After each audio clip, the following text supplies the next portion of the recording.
মানুষের একটা বিশেষ প্রবৃত্তি হলো তারা কখনো নিজেকে নিয়ে সন্তুষ্ট হন না, কখনো নিজেকে নিয়ে প্রসন্ন হন না। যা আছে তার থেকে বেশি পেতে চান, যা পেয়ে গেলেন তার থেকে আরো বেশি পেতে চান। নিজেদের জীবনে বদল, পরিবর্তন আনতে চান।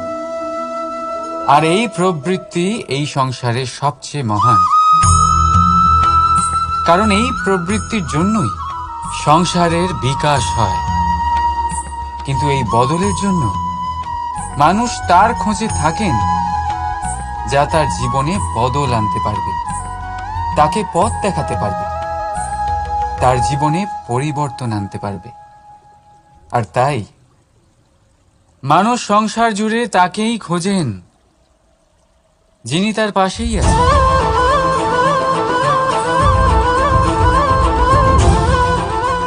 বলুন তো কে? যদি কেউ আপনার জীবন বদলাতে পারে তবে তাকে আয়নায় দেখুন। আপনি নিজেই সে যে নিজের জীবন বদলাতে পারে, নিজেই নিজের পথপ্রদর্শক হতে পারেন, জীবনে বদল আনতে পারে, পরিবর্তন আনতে পারে।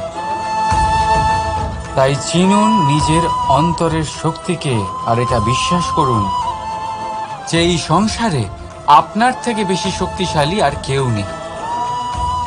জীবন বদলে যাবে আপনার। আর অন্ধবিশ্বাস নয়, আত্মবিশ্বাসের হাত ধরুন। আপনার সমস্যা আপনা থেকেই দূর হয়ে যাবে। তাই ভালোবেসে বলুন, রাধা রাধা। জীবনে কিছু করে দেখাতে হলে আকাশের সেই সীমা ছুঁতে হবে যে সীমা ছোঁয়ার কথা আপনি কখনো ভাবতেও পারেন না। তাহলে নিজের মধ্যে এই তিনটি গুণ সম্মিলিত করুন। প্রথম, নিজের লক্ষ্যে পৌঁছবার ইচ্ছে, একাগ্রতা। এ আপনার দ্বারা এমন কাজ করাতে পারে যা আপনি কখনো করতে পারবেন না। দ্বিতীয়, সাহস, সমস্যার সমাধান করার ক্ষমতা। এটা আপনার দ্বারা তাই করাতে পারে যা আপনি সত্যিই করতে চান। আর তৃতীয় হলো অভিজ্ঞতা। অভিজ্ঞতা আপনাকে বলে দেবে আপনার কি করা উচিত আর কি নয়। তাহলে যিনি ইচ্ছে, সাহস আর অভিজ্ঞতা, এই তিন গুণকে সম্মিলিত করতে পেরেছেন, তাদের জন্য সংসারে এমন কোনো কাজ নেই যা তারা করতে পারেন না। তারা সর্বদা প্রসন্ন হয়ে বলেন, রাধা রাধা। স্বপ্ন আর লক্ষ্য একই মনে হয়। এই দুইয়েরই কথা মানুষ কল্পনা করেন। এই দুই মানুষ অর্জন করতে চান। আর এই দুই পূর্ণ হলে মানুষ নিজেকে অত্যন্ত ভাগ্যবান বলে মনে করেন। কিন্তু এই দুইয়ের মধ্যে পার্থক্য আছে। পার্থক্য এই যে স্বপ্নের জন্য বিনা পরিশ্রমের ঘুম দরকার হয়, আর লক্ষ্যের জন্য বিনা ঘুমের পরিশ্রম। যে ব্যক্তি ঘুমের মধ্যে স্বপ্ন দেখতে থাকেন, জেগে ওঠার পর তার হাত খালি থেকে যায়। আর যে ব্যক্তি পরিশ্রম করেন, শয়নকালেও তার হাত তার লক্ষ্যেই থাকে। তাই যদি স্বপ্নও দেখতে হয়, তাহলে লক্ষ্য জেনে পরিশ্রম করুন। আর ভালোবেসে বলুন, রাধা রাধা। ইচ্ছে, সিদ্ধান্ত আর নিশ্চয়তা, এই শব্দগুলো আমরা আমাদের জীবনে অনেকবার শুনেছি, তাই না? জীবনে অনেক সময় অনেক কিছু পেতে খুবই ইচ্ছে করে, কিন্তু শুধু ইচ্ছে হলেই কি সবকিছু পাল্টায়? সবকিছু পাওয়া যায়? অনুর্বর জমিতে বাস করা ব্যক্তির মনে ইচ্ছে হয় যেন সে শীতল জল পায়, কিন্তু সে পায় না। যে এক কুয়ো খোঁড়ার সিদ্ধান্ত নিয়েছে, সে মাটি খোঁড়ার জন্য কোদাল অবশ্যই পেয়ে যায়। আর যে নিশ্চিত করে নিয়েছে, সে দেরি করে হলেও সেই শীতল জল অবশ্যই পেয়ে যায়। তাই জীবনে কেবল ইচ্ছে করবেন না, সিদ্ধান্ত নিন আর তারপর নিশ্চিত করুন, সব পেয়ে যাবেন। আর ভালোবেসে বলুন, রাধা রাধা। প্রদীপ জ্বালানোর কাজ বড়ই আনন্দদায়ক।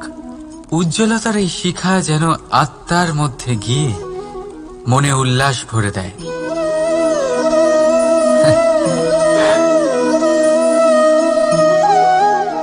এ আমি কি করলাম? আমি একে নিভিয়ে দিলাম, অথচ এই দিয়েই আমি অন্য প্রদীপগুলি জ্বালিয়েছিলাম। কারণ যতক্ষণ এই শিখা অন্য প্রদীপগুলিকে জ্বালাচ্ছিল ততক্ষণ এই নিজেও জ্বলছিল, কিন্তু যেই ও এই কাজ করা ছেড়ে দিল তখন একেও নিভতে হল। বুঝলেন? সেরকমই জীবন হলো উজ্জ্বলতা দেওয়ার আরেক নাম। যদি জীবনে শুভ কাজ করেন, অপরের উপকার করেন, অন্যদের সহায়তা করেন, তাহলেই জীবিত থাকবেন। আর যেদিন এই কাজ করা আপনি বন্ধ করে দেবেন, শ্বাস প্রশ্বাস নেওয়া সত্ত্বেও মৃত হয়ে যাবেন। তাই যতক্ষণ শ্বাস চলছে আশারূপী উজ্জ্বলতা ছড়াতে থাকুন। বিশ্বাস করুন, মৃত্যুর পরেও আপনি অমর থাকবেন। তাই ভালোবেসে বলুন, রাধা রাধা। যবে থেকে জীব প্রাণের অস্তিত্ব পেয়েছে তবে থেকেই আরো একটি শব্দ জন্ম লাভ করেছে, সংঘর্ষ। জন্মলগ্ন থেকেই মানুষকে বাঁচার জন্য সংঘর্ষ করে যেতে হয়। কখনো নিজের লক্ষ্যে পৌঁছবার জন্য সংঘর্ষ করতে হয়, আর কখনো যা পেয়েছেন তাকে রক্ষার জন্য সংঘর্ষ করতে হয়।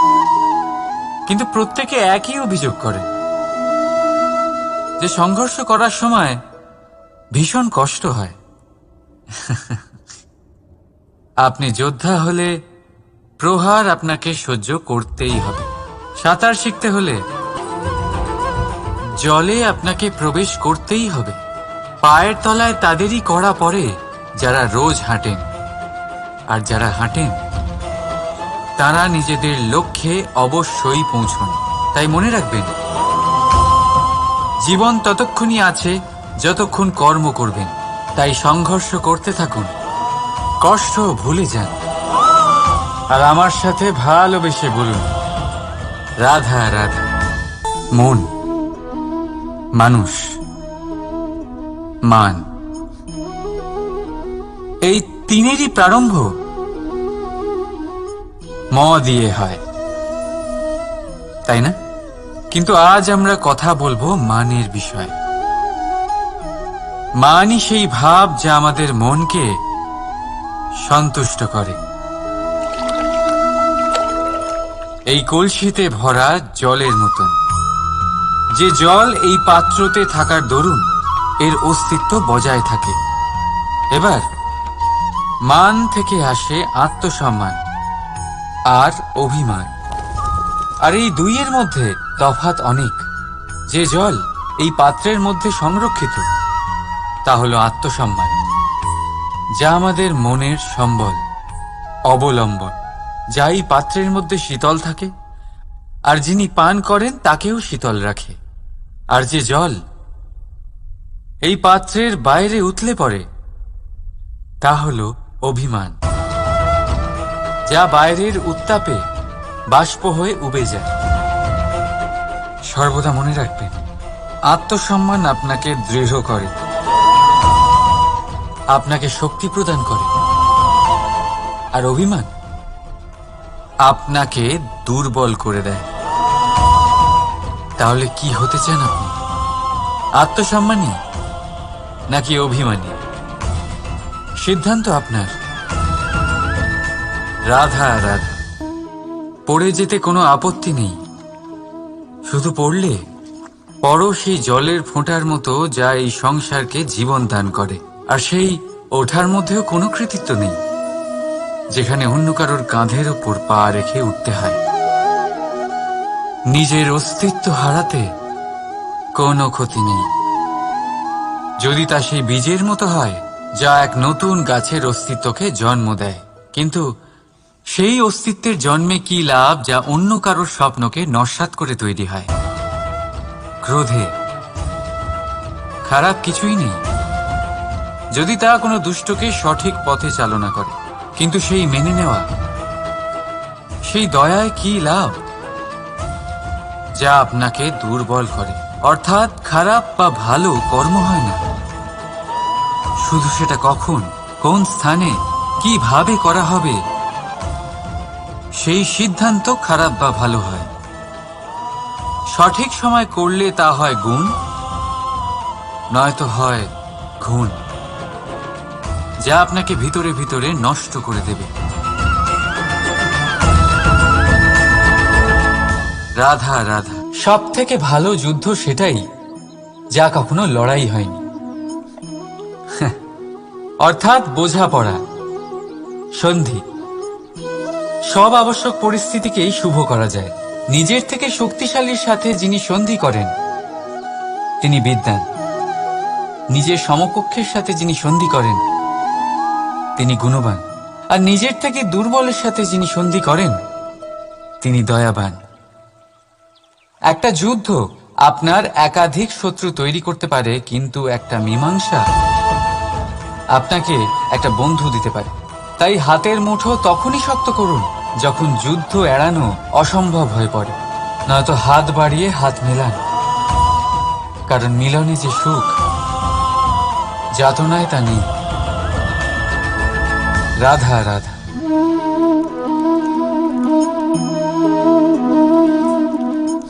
শীতকালের সন্ধ্যায় এই জ্বলন্ত কাঠে হাত সেঁকতে কার না ভালো লাগে?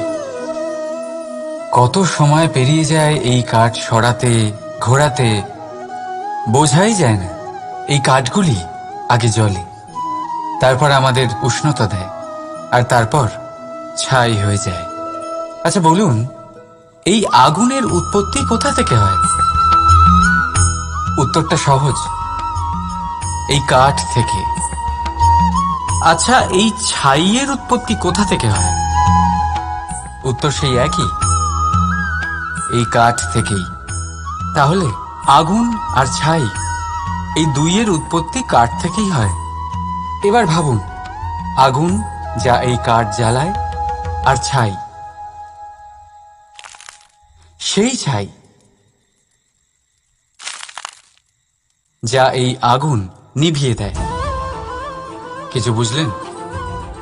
আপনার শক্তি আপনার ভেতরেই উৎপন্ন হয়, আর আপনার অন্তরের ক্ষতিকর সেই ছাই, সেটাও আপনার ভেতরেই উৎপন্ন হয়। তাই নিজের ভিতরের উজ্জ্বলতা দিয়ে এই সংসারকে আলোকিত করতে চান, নাকি নিজের ভেতরের আধার বার করে এই সংসারে অন্ধকার আনতে চান? সিদ্ধান্ত আপনার। রাধা রাধা। জল, জলই পৃথিবীতে বেঁচে থাকার জন্য আবশ্যক তো বটেই, কিন্তু এই জল আমাদের একটা অত্যন্ত গুরুত্বপূর্ণ শিক্ষা প্রদান করে। কখনো এই জলকে দেখেছেন? যে পরিস্থিতিতেই এই জল প্রবাহিত হোক না কেন, এর উপর যা কিছুই প্রভাব থাকুক না কেন, এর পথে যতই বাধা আসুক না কেন, তার মধ্যে থেকে ও নিজের পথ ঠিক বের করে নেয়, কিন্তু নিজের প্রবাহ থামতে দেয় না, ক্রমাগত অগ্রসর হতে থাকে।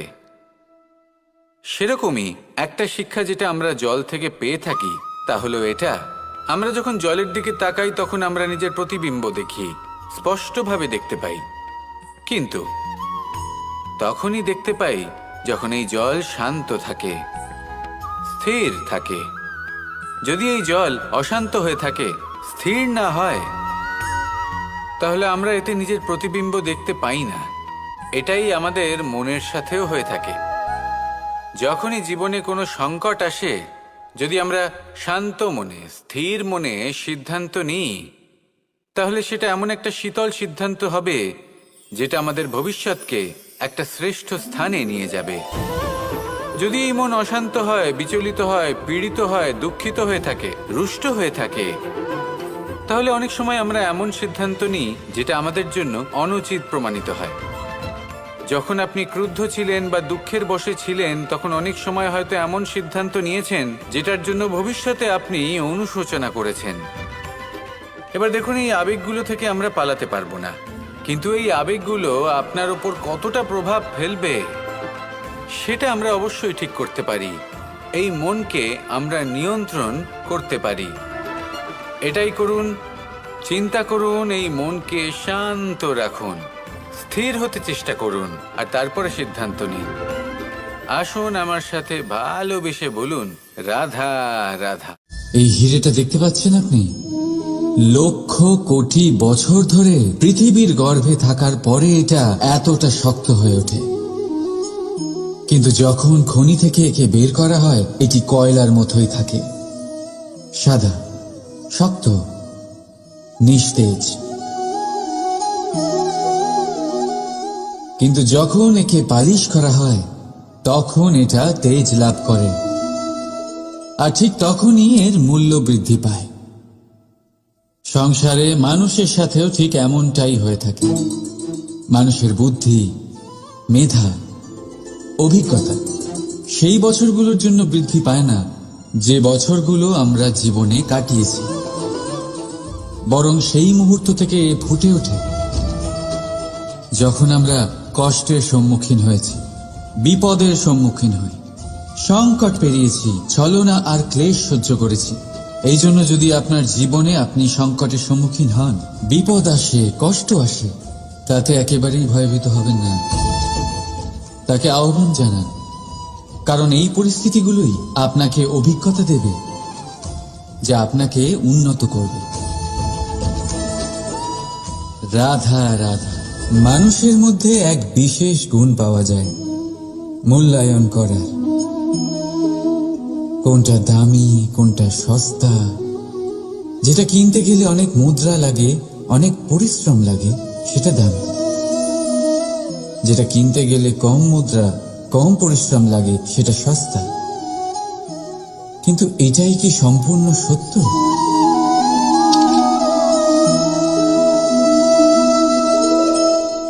এখন আপনার সামনে একটা পাত্র আছে যাতে জল ভরা আছে, আর একটা সোনার মুদ্রা। বলুন, এই দুই বস্তুর মধ্যে বেশি দামি কোনটা? আপনি বলবেন সোজা ব্যাপার, সোনার মুদ্রাই বেশি দামি হবে। এই সোনার মুদ্রা দিয়ে আপনি এরম অনেক জলের পাত্র কিনতে পারবেন। চলুন, ঠিক আছে। এবার ভাবুন, আপনি যদি কোনো মরুভূমির মাঝে আটকে পড়েন, তৃষ্ণায় কাতর আপনি, তখন কোনটা দামি হবে? তখন তো আপনি এই এক ঢোক জলের জন্য নিজের সারা জীবনের উপার্জন, যা আপনি আয় করেছেন, সব দিতে রাজি হয়ে যাবেন। মনে রাখবেন, জীবনে দামি বা সস্তা বস্তু নয়, পরিস্থিতি হয়। আর প্রয়োজনে যা কাজে আসে তার থেকে অমূল্য এই সংসারে আর কিচ্ছু নেই। রাধা রাধা। জীবনে খুব মহত্বপূর্ণ হয় এই অগ্নি। এই অগ্নি উজ্জ্বলতা হয়ে আমাদের জীবিত রাখে। কিন্তু ভাবুন, যদি এই উজ্জ্বলতা ক্রোধের অগ্নি হয়ে দিকভ্রষ্ট হয়, তাহলে কি হবে? একটা ছোট পাতা দিয়ে শুরু করে গোটা বনকে ছারখার করে দিতে পারে। ঠিক সেরকমই মানুষের ক্রোধের আগুনও অন্যদের তো ভস্ম করেই, কিন্তু তার পূর্বে স্বয়ং নিজেকেই ভস্ম করে দেয়। তাহলে কি করা যায়? কি করে নিয়ন্ত্রণ করা যায় তাকে? উত্তর হলো, তাতে জল ঢেলে দিয়ে, জলের মতো বইতে দিন একে। ঠিক সেইভাবে যেমন সূর্য নিজের অগ্নিকে তেজ বানিয়ে আপনার কাছে পৌঁছে দেয়। এটাই পার্থক্য সূর্যের অগ্নি আর ক্রোধের অগ্নির মধ্যে। সূর্যের অগ্নি বিচ্ছুরিত হয়ে প্রতিফলিত হয়ে আসে, আর সেই জন্যই তাকে তেজ বলা হয়। অন্যদিকে আমাদের ক্রোধের আগুনের কোনো সীমাই থাকে না। তাহলে নিজের অন্তরের শক্তিকে ক্রোধের আগুন বানিয়ে জ্বালাতে চান, নাকি উজ্জ্বলতা বানিয়ে বিস্তারিত করতে চান? সিদ্ধান্ত আপনার। রাধা রাধা। সংসারে সব থেকে কঠিন কাজ কি? কেউ বলবেন পর্বত আরোহণ করা, কেউ বলবেন সাঁতার কাটা, কেউ বলবেন আকাশে ওড়া। কিন্তু বাস্তবে সত্যি কি এগুলি কঠিন? আসলে যদি দেখা যায় তো এগুলি কিছুটা আলাদা। যে কাজ আমরা করতে অভ্যস্ত নই, আমরা তাকে কঠিন ভেবে নিই। যেমন সাঁতার কাটা আলাদা, পাহাড়ে ওঠার কলা আলাদা, আকাশে ওড়ার কলা আলাদা। যেমন কিছু মানুষ গণিত আর বিজ্ঞানকে কঠিন ভেবে নেয়, কিন্তু বাস্তবে এটা সাহিত্যের থেকে কিছুটা ভিন্ন, কঠিন নয়। দেখুন, এই সংসারে কঠিন কিছুই নেই, শুধু একে অপরের থেকে কিছুটা ভিন্ন। যেমন কোনো মানুষ হন, সম্পর্ক হোক, কারোর চিন্তাধারা বা বিচার বুদ্ধি হোক, কখনো কখনো আমরা বুঝতে পারি না, কারণ আমাদের চিন্তাধারা ও বিচার বুদ্ধির থেকে সেগুলি আলাদা। কিন্তু যদি এটা বুঝে নেওয়া যায় যে সেটা কঠিন নয়, একটু ভিন্ন মাত্র, তাহলে অনেক সম্পর্ক বাঁচানো যেতে পারে। রাধা। বলুন, শ্রেষ্ঠ কে? রেশমের সুতো যিনি তৈরি করেন, নাকি তিনি যিনি এই সুতো দিয়ে বস্ত্র তৈরি করেন? নিশ্চিতভাবে যিনি বস্ত্র বানান। এবারে বলুন, শ্রেষ্ঠ কে? নদী তটে মাটি ছড়িয়ে রেখে দেয় যে বান, নাকি সেই মাটি একত্রিত করে তাই দিয়ে যিনি মূর্তি বানান সেই মূর্তিকার? নিশ্চিতভাবেই মূর্তিকার। এবারে বলুন, শ্রেষ্ঠ কে? দেবতা আর দানবের সেই দল যারা অমৃত পাওয়ার জন্য এই সংসারে হলাহল ছড়িয়ে দিয়েছে, নাকি মহাদেব যিনি এই হলাহল নিজে পান করে নিজের কণ্ঠে ধারণ করেন? নিশ্চিতভাবেই মহাদেব সর্বশ্রেষ্ঠ। ঠিক এইভাবেই সংসারে ছোট ছোট ব্যাপারকে যারা বড় করে দেখেন তারা শ্রেষ্ঠ হন না, কারণ ছোট ছোট খুঁটিনাটিকে দ্বন্দ্বে পরিণত করা অত্যন্ত সহজ। কিন্তু সর্বশ্রেষ্ঠ তিনিই হন যিনি নিজের বিচার বুদ্ধি দিয়ে বড় বড় যুদ্ধের অবসান ঘটান। রাধা রাধা। নদীর জল মিষ্টি হয়, আর সাগরের জল হয় নোনতা, আর কোন নালার জল দুর্গন্ধে ভরা হয়। কেন? নদীর জল মিষ্টি হয় কারণ সে সকলকে জল দেয়, সাগর জল নেয়, আর তাই জন্য নোনতা হয়। আর নালা সে বওয়া বন্ধ করে দেয়, আর সেই কারণেই তা দুর্গন্ধময় হয়ে ওঠে, সে কাজের অযোগ্য হয়ে ওঠে। আমাদের জীবনেও অনেকটা এমনটাই হয়ে থাকে। যদি নদীর মতন জীবনে কিছু দিতে শেখেন, তাহলে জীবনে মিষ্টত্ব বজায় থাকবে। যদি সাগরের মতন ভাগ দেওয়ার বদলে শুধু সঞ্চয় করতে থাকেন, তাহলে মনে তিক্ততা ভরে থাকবে। আর যদি নালার মতন বওয়া বন্ধ করে দেন, কর্ম করা ছেড়ে দেন, তাহলে কাজের অযোগ্য হয়ে যাবেন। আর সেই জন্য কোনো বিশ্রাম ছাড়াই কর্ম করতে থাকুন। আর যা কিছু আপনার কাছে আছে তাকে ভাগ করতে শিখুন। মন প্রসন্ন হয়ে বলবে, রাধা। আপনি কখনো কোনো পাখি দেখেছেন? তীব্র বায়ু, ভয়ানক বর্ষা, হিংস্র জীব একাধিকবার তাদের বাসা নষ্ট করে দেয়, কিন্তু তাও সে ঝড়ের সাথে ঝগড়া করে না। সে কখনো বর্ষাকে হিংসে করে না, আর না সে হিংস্র পশুদের ওপর প্রতিশোধ নেয়। সে শুধু স্থান পরিবর্তন করে, অন্য কোনো শক্ত ডালে আবার নিজের বাসা বানাতে উদ্যোগী হয়, আর তারপর সফল হয়ে নিজের পরিবার প্রতিষ্ঠা করে। আর তারপর কিছু মাসের মধ্যেই তার ছোট সন্তানদের আকাশে ডানা মেলে উড়তে দেখা যায়।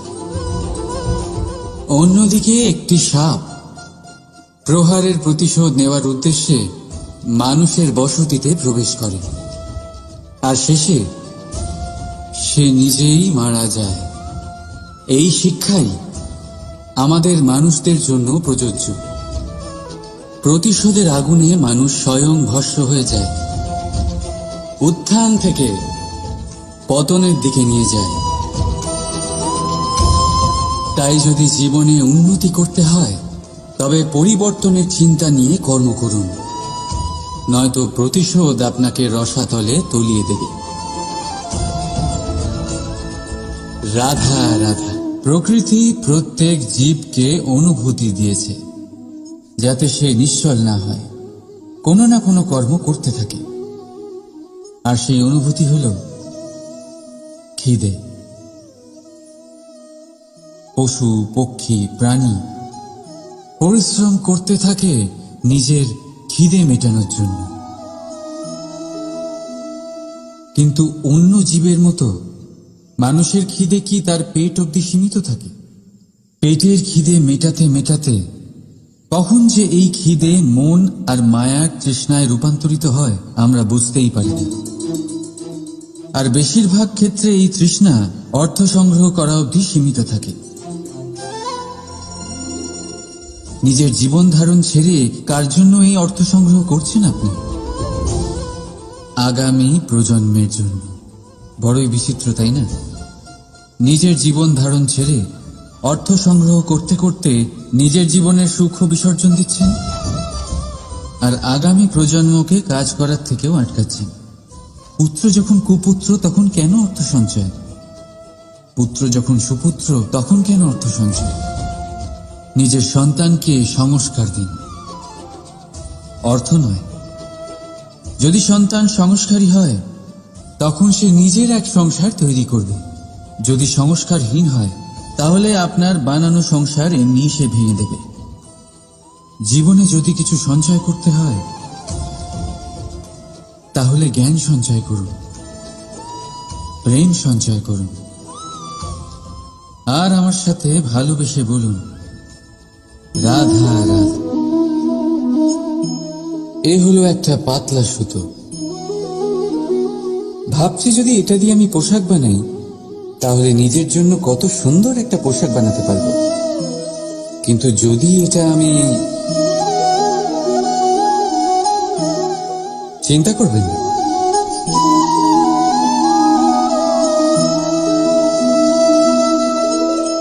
দেখুন এই সুতো জোড়া লেগে গেল।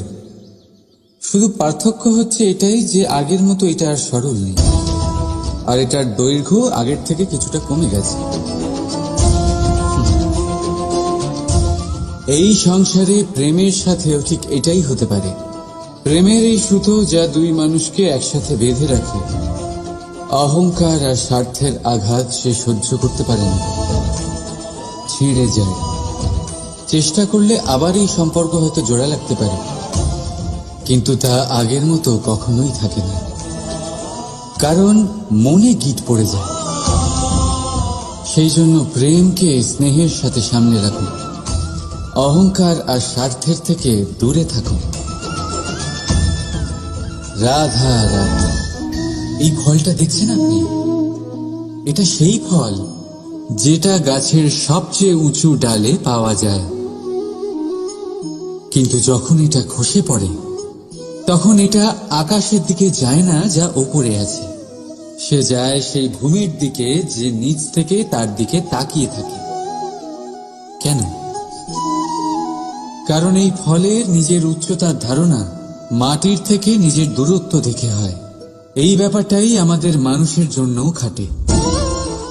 যদি আপনি সম্পন্ন হন, তাহলে তাদের সাহায্য অবশ্যই করবেন যাদের সামর্থ্য আপনার থেকে কম, যাদের সাহায্যের অত্যন্ত প্রয়োজন।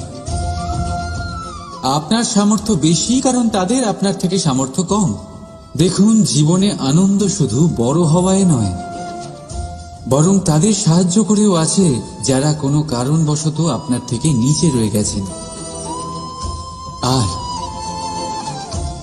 যখন একটা ফল এই কথাটা বুঝতে পারে, তখন আপনি নয় কেন, রাধা রাধা। কখনো ভেবেছেন যখন মাতা সন্তানকে জন্ম দেয় তখন কি হয়? 9 মাস গর্ভে ধারণ, প্রসবের তীব্র যন্ত্রণা, যে যন্ত্রণা এতটাই ভয়ানক হয় যে মনে হয় সন্তানের জন্মের সাথে মাতারও এক নতুন জন্ম হচ্ছে। আর এই জন্মের সাথে শেষ হয় মাতার যন্ত্রণার। কিন্তু যদি আপনি আপনার দৃষ্টিভঙ্গি পাল্টে দেখেন, তাহলে আপনি বুঝতে পারবেন যে এই যন্ত্রণার অন্ত এক অপার আনন্দের প্রারম্ভ সন্তানের, আর সন্তান মাতা পিতার জন্য সুখের প্রারম্ভ। জীবনের সাথে এটাই হয়। আমরা কখনো কখনো কোনো সম্পর্ক বা পরিস্থিতির যন্ত্রণার অন্তের জন্য এত বিচলিত হয়ে যাই যে সেই আনন্দের প্রারম্ভ আমরা দেখতেই পাই না। মনে রাখবেন, যন্ত্রণা আনন্দের প্রারম্ভের লক্ষণ মাত্র। রাধা রাধা। এই সংসার অনেকটাই বড়, আর আমরা তার কাছে অত্যন্ত নগণ্য। এই সংসারে এমন অনেক মানুষ পাওয়া যায় যারা বোঝান যে এই সংসারটা কতটা বড়, কতটা অদ্ভুত, কতটা সুন্দর।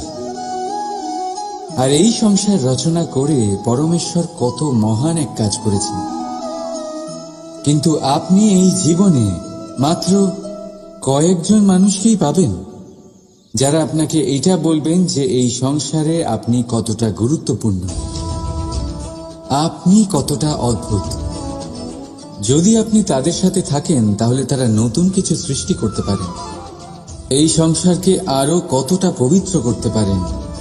তাই এই সংসারকে গুরুত্ব না দিয়ে সেই মুষ্টিমেয় কিছু মানুষকে গুরুত্ব দিন, কারণ তারাই হলো আপনার আপনজন, আর তারাই আপনাকে সঠিক পথে চালিত করবে। মানুষকে তো বর্ষার স্রোতও বয়ে নিয়ে যেতে পারে, তাকে সাগরও ডুবিয়ে দিতে পারে, কিন্তু গঙ্গা জল সবচেয়ে বেশি শুদ্ধ, কারণ তার কয়েক ফোঁটা মানুষকে মুক্ত করে দেয়। রাধা হলো সূচ, আর এটা হলো তলোয়ার। এবারে আপনারা বলুন, আপনাদের দৃষ্টিকোণ থেকে এই দুই বস্তুর মধ্যে কোনটা বেশি শক্তিশালী আর গুরুত্বপূর্ণ হতে পারে? আপনি বলবেন তলোয়ারই সবচেয়ে শক্তিশালী বা গুরুত্বপূর্ণ। আচ্ছা, মানলাম যে তলোয়ার বেশি ভারী হয়। তলোয়ার আপনাকে যুদ্ধে বিজয়ী করে, যুদ্ধে শত্রুর বিনাশ করে, কিন্তু তলোয়ার দিয়ে আপনি কখনো আপনার বস্ত্র সেলাই করতে পারবেন না। যদি আপনার পায়ে কাঁটা ফুটে যায়, তা আপনি তলোয়ার দিয়ে বের করতে পারবেন না। আপনাকে সূচের ব্যবহার করতেই হবে। এবারে বলুন, তলোয়ার পেয়ে যাওয়ার পরে এইভাবে সূচকে হারিয়ে ফেলা কি ঠিক হবে?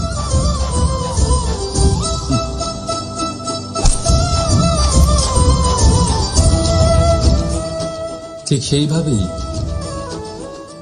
জীবনে সম্পন্ন বন্ধু পাওয়ার পরেও আপনার সেই বন্ধুদের হারাবেন না যারা কম সম্পন্ন, দরিদ্র, কারণ তারা আপনার সাথে তখন ছিলেন যখন আপনি কিছুই ছিলেন না, আর জীবনে দরকার পড়লে তারাই আপনার কাজে আসবে, সম্পন্ন বন্ধু নয়।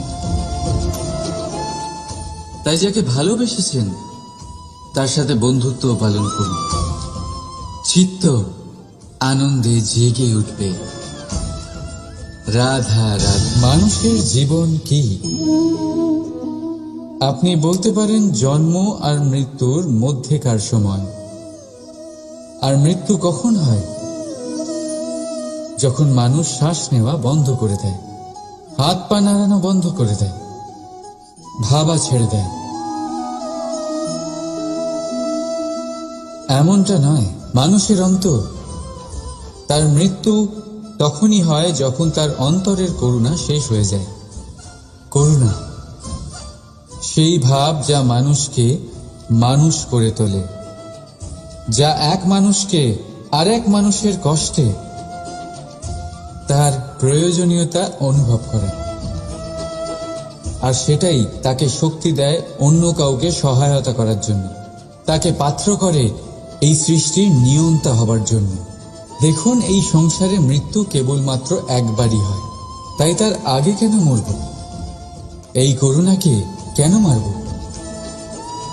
নিজের মনুষ্যত্ব বজায় রাখুন, মৃত্যুর পরেও আপনি জীবিত থাকবেন। রাধা। সময় বড়ই বিচিত্র অনুভব দেয়। যখন অপেক্ষা করছেন তখন অনেক লম্বা হয়ে যায়, প্রতিটা মুহূর্ত একটা গোটা দিনের মতো মনে হয়। ঠিক সেইভাবেই যদি কোথাও যেতে দেরি হয় তখন সময় দৌড়তে থাকে, প্রসন্নতায় বয়ে যায় আর নিরাশায় থমকে যায়। আপনদের সাথে থাকলে সময়ের খেয়ালই থাকে না, শত্রুদের সাথে থাকলে সেই সময়ই খারাপ হয়ে যায়। কিন্তু এটাই কি সত্যি বাস্তব? না, সময় তো সময়ই হয়, নিজের গতিতেই চলে সে। শুধু সেই গতির আভাস আমাদের মানসিক অবস্থা অনুযায়ী বদলে যেতে থাকে। তাই এই সমস্যা সময়ের নয়, আমাদের মানসিকতা। তাই নিজেকে খুশি রাখুন, অন্যদেরও খুশি রাখুন। আগের সমস্ত ঘটনা ভুলে যান আর একটা উজ্জ্বল ভবিষ্যতের দিকে অগ্রসর হন। সময় সব সময় ভালোই লাগবে।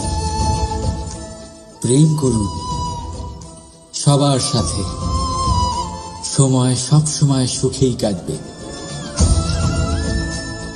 রাধা রাধা।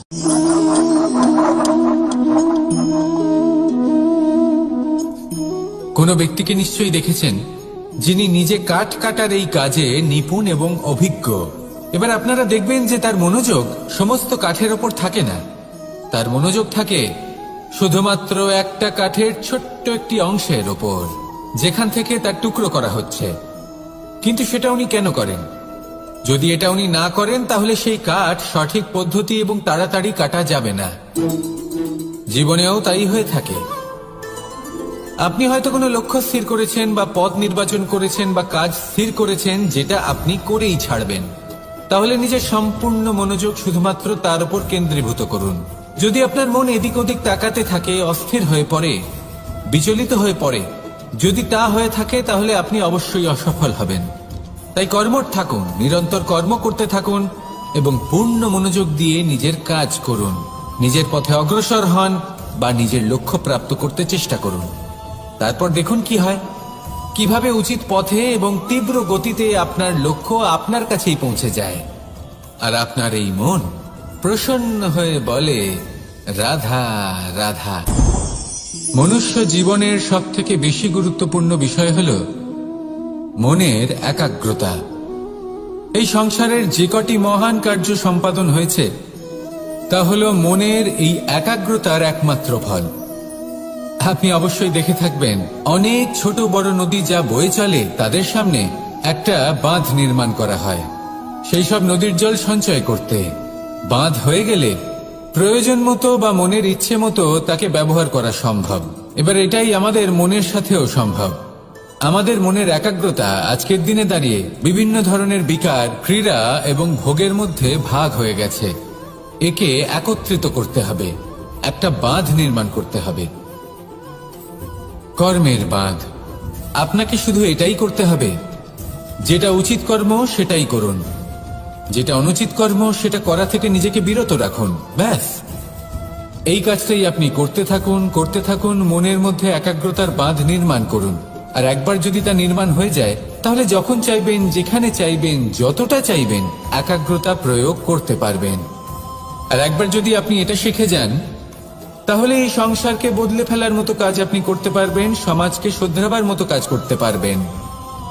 তাহলে এই মনকে একাগ্র করুন আর আমার সাথে ভালোবেসে বলুন, রাধা রাধা।